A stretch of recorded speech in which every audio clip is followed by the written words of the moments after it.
Hello, I'm John Grom, and welcome to our 94th Right and Left Discussion Forum.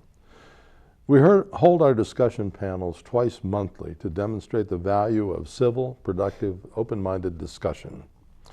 Today, our panel is going to discuss the national debt. Should we worry about it or not? Today's panel, beginning on my left, is Bryan Laubaugh, president of R&B Financial Services. On his left is Patty Haskins, retired math teacher and member of the Wadsworth City Council. On her left is Jerry Ritzman, partner with Ritzman Pharmacies. And on his left is Dr. Ronald Chamberlin, retired senior research chemist. You know, after all these years, Jerry, I should be able to say Richmond. I thought it was Ritzman. Ritzman. I know, but I always want to, I'm thinking about an old tailor from Cleveland, I guess, Richmond Brothers. No. Anyway, Bryan, good morning. I'm going to open with you about the national debt. It's often talked about in dire terms, but is this something Americans should really worry about? Yes. I think the short answer is we're in deep.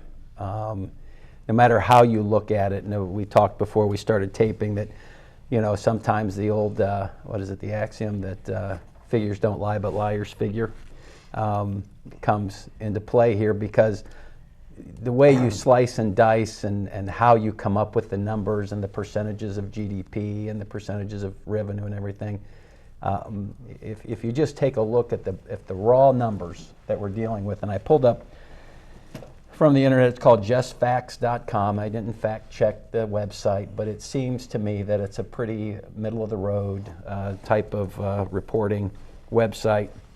And they report as of February 1st, 2017, the official debt of the United States is close to $20 trillion, $19.9 trillion. And when you break that down per person, that's $61,000, a little over $61,000 per living person, $158,000 for every household. It's 106% of our gross domestic product, and it's 560% of annual federal revenues. And I think we need to focus on the last number, the federal revenues, because the government basically taxes, and that's how they get their income. 97 or so percent of their revenue comes in from taxes. But there's something that's not included in those numbers that I think we really need to remember, and that is there's $8.5 trillion of liabilities that are not accounted for in our national debt, and this would be employee retirement benefits, federal employee retirement benefits, accounts payable, environmental and disposal liabilities. There's another $29 trillion that's not in that number for current Social Security. And that's over and above the payroll taxes that the government will collect. And there's another $32 trillion in obligations for current Medicare and participants and above and beyond projected revenues. So when you take that all into account and you subtract out the assets of the federal government, we're at about $84 trillion worth of debt. And when you break that down, that's $260,000 for every person. Now, those are really large numbers. And to really understand it, you think of it as a family. And if a family were to add up all their debt and divide by their annual income, usually a number of about 2 or less, you're in pretty good shape. 2 to 3, you're sort of in the middle there. Anything 3 and above or 4, you're in trouble. And right now, you know, our numbers, when you look at just the numbers and you run those very simple calculations, we're at 4+. And it gets to be unsustainable when most of the revenue, and I don't have the exact percentage, but you have to service that debt. The federal government has to service that debt. It's not in their interest to have interest rates rise, because the markets then will reprice that federal debt, and there's more of our federal income that's going to service that debt. So you've got debt service payments. So when most of your income is going to pay your debts, And as a family, if most of your monthly income just goes to service your debt so they don't come and take your house or your car or foreclose on the second mortgage or whatever, you're in trouble. The second thing is when you, as a family, if you're using a credit card to pay for your food and your utilities and those day-to-day expenses, that would be a sign that you're in trouble, that your income is not enough just to maintain your living standard. And right now, we've blown past that on the federal level. We're actually borrowing money to pay for those ongoing expenses. So I come down that on this issue is that we really have to control the amount of debt we take on, the amount of debt that we have taken on. We have to be a lot more judicious in what we're willing to do. There's a variety of answers, and we can get into discussions as far as the variety of and the methods, Keynesian principles of government spending, the monetarist side. When you look at the different theories that are out there to get ourselves out of this, but we really need to bear down on it. It's not something that we can just say, well, somewhere down the road, we just kick the can a little farther down the road and let our grandchildren, worry about that, or to some future generation when it becomes so dire that there's nothing but nothing else to do but pay that stuff down. So that's where I'm coming. Well, you've given us a lot to talk about, but I want to ask you. I've got several questions for you. I'll just ask one right now. Do you really think it's fair to add all the unfunded liabilities into the national debt? Sure, because businesses have to account for that. A private business has to, under the law, when a public company puts their numbers out there, they have to account for everything. If you work for a company, let's pick one out of Goodyear. Goodyear has to report their unfunded liabilities. If you remember, it was maybe 10 or so years ago, the unfunded pension aspects, because inflation had sort of taken over, interest, investments and all that kind of stuff were a little low, and the government really came to bear on private companies and said, hey, listen, what are you going to do about this unfunded pension liability? The post office is another example. The post office has unfunded liabilities out the wazoo. I mean, we'd be paying $2 a stamp if they accounted for everything and had to run it like a private business. And I think Jerry could probably speak a little more to that. When he puts his financials together, he doesn't ignore his pension obligations, his health insurance obligations. So yeah, I think we have to put it all together and say this is where we're at. I think that's one of the problems we've gotten into. We've been able to take some of these larger obligations off the books, and it makes everybody feel like we're doing a great job. And I'm not saying we're not doing a great job. I'm saying we need to do a better job and recognize all of our obligations. Patty, Bryan thinks it's something we should really be worried about. How about you? The interesting thing when I researched this, and you punch it into Google, should I be concerned about the national debt? You come up with topics, and the first says why I shouldn't be worried about it. The next one says why you should be. The next one says why I shouldn't. So there's a great deal of discrepancy out there as to how concerned we should be about the national debt. I know there are some that feel that the national debt actually tends to be cyclical, that it reaches its highest points during times of war. I mean, if you look at charts of the percentage of the national debt with respect to the GDP, last time they were as high as they are now, and they were as high then, was during World War II. Yeah, at the end of the war. At the end of the war, right. And I think it's at 82% now.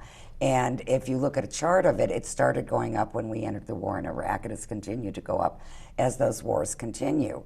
But then over time, then they tend to come back down after the conflict is finished. Of course, we have no idea when this particular conflict is going to finish. I think there are concerns. I mean, first of all, you can point to the fact that our national debt is so high right now that the payments we're making is just interest. And if you think of how much we are paying out to try to bring down the national debt, we're just doing it by paying off interest payments. There are concerns about interest payments and loans that we've taken out from foreign countries. Although there are those that support this, saying that the interest rates with the foreign countries are lower than what they can get here in the United States. There are concerns that, many times that we have gotten ourselves out of debt by simply printing more more money.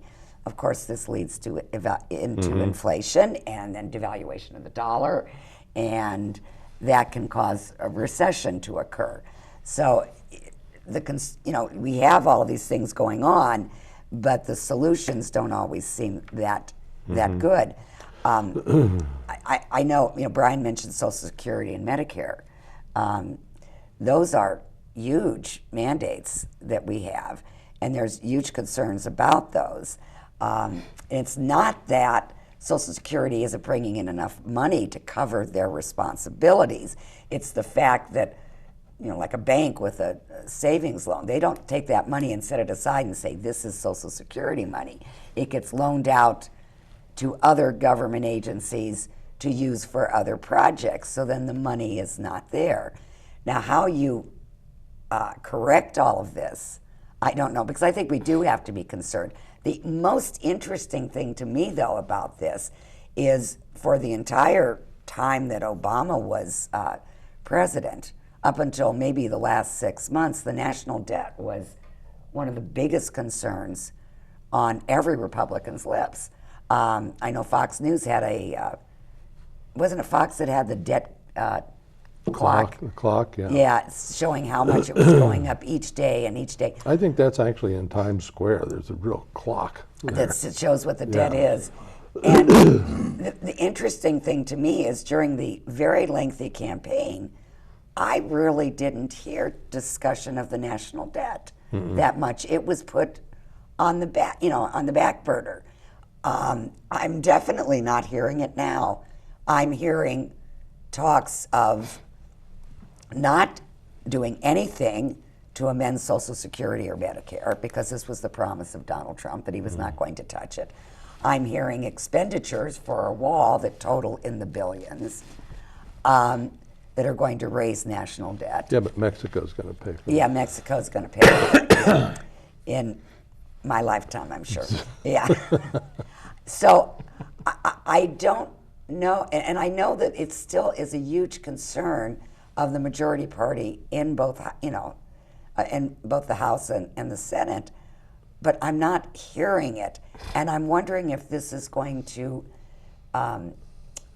especially at the end of the year when they're trying to do the budget, if this is going to come to a head and we're going to start seeing some friction between the executive and the legislative branches because of what appears to be a lack of concern about the national debt. So. Jerry, can I ask you a question before you sure start? may. Is it fair for us to compare the government finances with the family budget? John, that's the point I was going to bring up. I How do knew- we look at it? I knew that. Before we do that, I would like to just make a couple comments. The debt rising during times of war and after times of war, that's more of a correlation, not proof. Correct, Patty? I don't know. We've never proved. It's a correlation, and I'm not saying... Well, I think because there's so many increased costs during war. Well, I understand to that, but wage that's war, not so that's that- not been proved. That's a correlation. I'm not sure that's a correlation. I think Okay. there could be causation. There could be, but Yeah. but just looking at the chart is a correlation, not a proof. Not, I'm not arguing that that Okay. isn't a cause, but it's a correlation, not a proof. And people are concerned about the debt that we have with Japan, China, and that type of thing. In some way, that prevents them from getting too belligerent with us, because if China really gets out of bounds, we could say, hey, all you Chinese companies or people that own, that have bonds in the U.S., we're not paying you. And so that kind of moderates their point. response to us, I believe. And wreaks havoc with our credit rating. Well, it would, but that's I'm true, saying that might keep them in line a little bit. I don't know. I've heard They that want to opinion.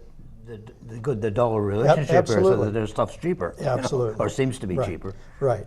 But how we look at it, I wonder if how we look at the debt of the U.S., United States, is a correct way to look at it. And let me bring it just a little bit closer and say something that's kind of a light bulb that's gone on in my mind in the last couple years is that how do we look at debt in a privately or individually or privately held corporation versus a public corporation? When you're an individual business owner or you have a closely held business, there at some point in your mind, in the way that you operate, there's an end point. There's an end point where you're going to sell it, cash out, or do something. Okay, so there's a reckoning day. This is for a small private This is company. for a privately, closely held, or individually held business. And so every expenditure you make is really something out of your pocket, your personal pocket. And so that's why maybe some privately held businesses don't have their facilities freshened up as much as a publicly held company or restaurant or something like that. Case in point, have you ever seen Tabanella's Pizza up on? Yeah, exactly right. Yeah.